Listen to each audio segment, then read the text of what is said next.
There was once a man who made the kings of Europe fear his name. In just a few years, he conquered vast territories, defeated powerful armies, and built an empire that stretched across the continent. To his soldiers, he was a genius. To his enemies, he was a nightmare. But no empire lasts forever. One disastrous decision would destroy everything he had spent years building. His greatest army vanished in the frozen wilderness of Russia. His empire crumbled. His allies turned against him. And the man who once ruled millions died alone on a remote island, thousands of miles from the country he had once ruled. This is the rise and fall of Napoleon Bonaparte. Napoleon Bonaparte was born on August 15, 1769, on the Mediterranean island of Corsica. It was a rugged land of mountains, proud people, and constant political tension. France had taken control of the island only 1 year before his birth. Napoleon's family came from Italian roots. They belonged to the lower nobility, respected but far from wealthy. His father believed education could change his son's future, while his mother, Letizia, believed discipline was the foundation of greatness. At just 9 years old, Napoleon left his home behind and crossed the sea to attend a military school in mainland France. It would be the beginning of a life that would never be ordinary again. But school was anything but welcoming. His classmates mocked his Corsican accent. They laughed at where he came from. They even made fun of his appearance. To them, he was simply an outsider. But while the other boys laughed, Napoleon studied mathematics, history, geography, and the art of war. Books became his escape, and eventually, his greatest weapon. His teachers soon realized there was something different about him. Quiet, disciplined, exceptionally intelligent. The boy once mocked for being different was slowly becoming the man who would one day change the course of history. In 1785, at just 16 years old, Napoleon graduated from France's prestigious military academy. He became an artillery officer, a position many considered unremarkable. But artillery was changing the future of warfare, and Napoleon understood it better than most. Only months after beginning his military career, tragedy struck. His father died, leaving the family with serious financial problems. Suddenly, Napoleon wasn't just chasing ambition, he was carrying the weight of his family's future. Then, in 1789, France exploded into revolution. The old monarchy began to collapse. Chaos spread across the country. While many officers struggled to choose a side, Napoleon saw something different. He saw opportunity. His intelligence, his discipline, and his fearless decisions allowed him to rise through the ranks at remarkable speed. Then came the moment that changed everything. In 1793, during the siege of Toulon, Napoleon developed a bold artillery strategy that helped French forces retake the city. The victory stunned his superiors. At just 24 years old, Napoleon was promoted to brigadier general almost overnight. The unknown young officer from Corsica had become one of France's brightest rising stars. In 1796, Napoleon was given command of the French army of Italy. Many of his soldiers were exhausted, poorly equipped, and badly outnumbered. Few believed they could defeat Austria's experienced forces. Napoleon believed otherwise. Before leading them into battle, he delivered a speech that transformed the army's spirit. He promised them not only victory, but glory. Then, he did exactly what no one expected. Instead of waiting to be attacked, Napoleon struck first, moving his army with incredible speed. He defeated one enemy after another before they could unite. Battle after battle, victory after victory, his enemies were constantly one step behind. Within months, northern Italy had fallen under French control. Napoleon had captured thousands of prisoners, hundreds of cannons, and enough treasure to strengthen France's struggling economy. Across Europe, his name was no longer unknown. Kings, generals, and governments began asking the same question: who exactly is Napoleon Bonaparte? But his greatest challenge was still waiting for him beyond the Mediterranean Sea. By 1798, Napoleon had become France's brightest military star. But instead of marching deeper into Europe, he turned his attention south. His destination, Egypt. Officially, the mission was to weaken Britain's trade routes to India. But Napoleon dreamed of something much greater. He wanted to build a French empire in the East. His expedition was unlike any military campaign before it. Alongside thousands of soldiers, he brought scientists, engineers, artists, and scholars. Together, they would not only fight battles, They would uncover the secrets of one of history's greatest civilizations. In July 1798, Napoleon faced the powerful Mamluk army near the pyramids of Giza. Despite being heavily challenged, his strategy proved superior.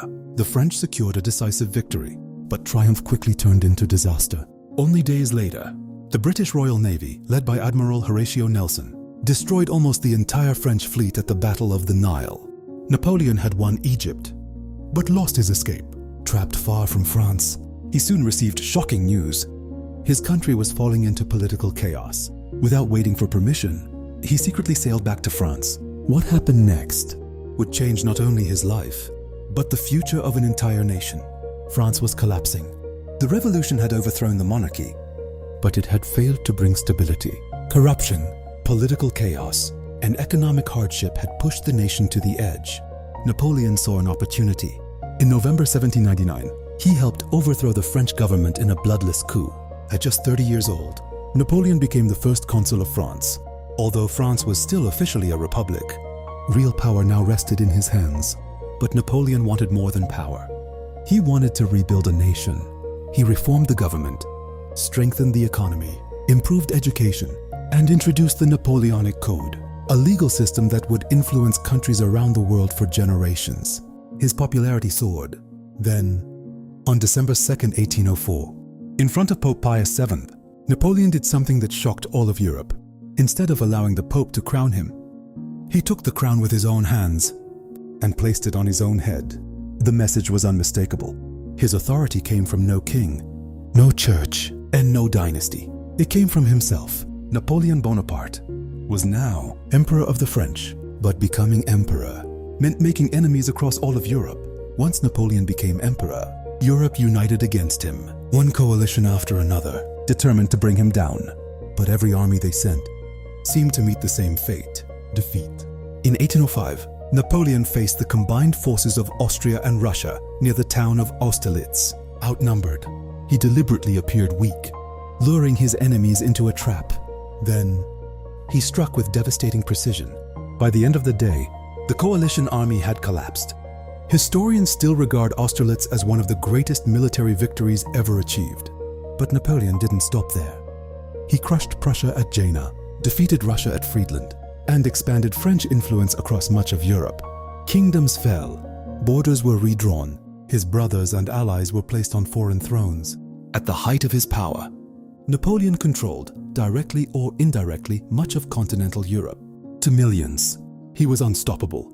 To his enemies, he had become the most dangerous man alive. But even the greatest conquerors can make one fatal mistake. In 1812, Napoleon made the decision that would destroy everything. In the summer of 1812, Napoleon made the biggest gamble of his life.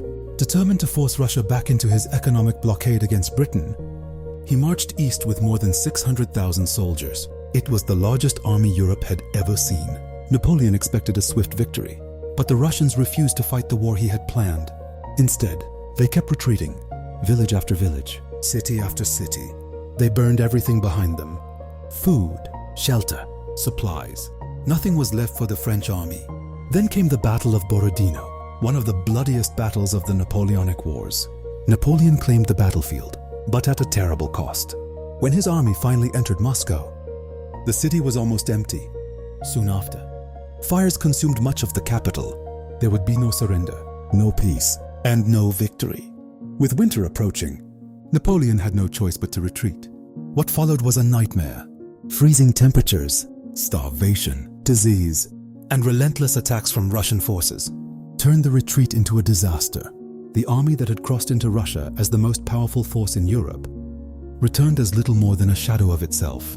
The legend of Napoleon's invincibility had finally been broken. The disaster in Russia inspired Europe to fight back. One nation after another joined a new coalition against France. After years of war, Napoleon was finally defeated. In 1814, he was forced to abdicate the throne. The man who had ruled much of Europe was exiled to the small island of Elba. For most leaders, that would have been the end, but not for Napoleon. Less than a year later, he escaped, landing in France with only a small group of loyal followers. As he marched toward Paris, thousands of soldiers sent to arrest him instead joined his side. Without firing a single shot, Napoleon reclaimed the French throne. Europe reacted immediately. A new alliance was formed, determined to end his rule once and for all. On June 18, 1815, near the village of Waterloo, Napoleon faced the armies of the Duke of Wellington and Field Marshal Blücher. He fought desperately. But this time, victory never came. The arrival of the Prussian army shattered the French lines. Even Napoleon's legendary Imperial Guard could not stop the collapse. By nightfall, the battle was over. And so was the Empire. Just days after Waterloo, Napoleon abdicated for the second and final time. This time, there would be no return. The British exiled him to Saint Helena, a small isolated island in the South Atlantic Ocean, thousands of miles from France, thousands of miles from the battlefields that had made him famous. There, the man who had once commanded hundreds of thousands of soldiers spent his final years in isolation. His health slowly declined. On May 5, 1821, Napoleon Bonaparte died at the age of 51. Most historians believe he died from stomach cancer, though debate continued for many years after his death. But death did not end his story. His military strategies are still studied in academies around the world. His legal reforms continue to influence modern justice systems. And more than 2 centuries later, his name remains one of the most recognized in human history. Some remember him as a hero, others as a tyrant. But one thing is beyond dispute. Few individuals have shaped the course of history as profoundly as Napoleon Bonaparte. History remembers victories. History remembers defeats. But above all, history remembers those who changed the world. The Rise and Fall of Napoleon Bonaparte.